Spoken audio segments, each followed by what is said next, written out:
যখন আপনি আপনার জীবনের প্রতিটি বিষয় বন্ধুদের জানানো বন্ধ করবেন, তখন দেখবেন শত্রুরা তথ্যের অভাবে অসহায় হয়ে পড়বে, ছটফট করবে।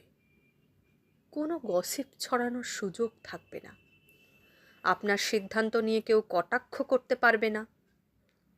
যাদের আপনি বন্ধু মনে করেন বা বন্ধু বলে ডাকেন, তারা কিন্তু সত্যিকারের বন্ধু নয় আপনার।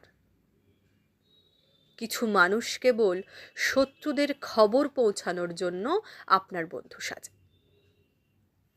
আপনি কাকে বন্ধু মনে করবেন বা কে আপনার বন্ধু হবে, সে বিষয়ে সতর্ক থাকুন।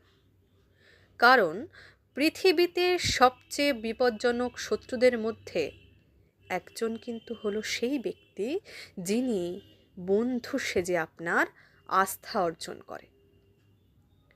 গোপনীয়তাই আপনার শক্তি। মানুষ যা জানে না তা তারা নষ্ট করতে পারে না।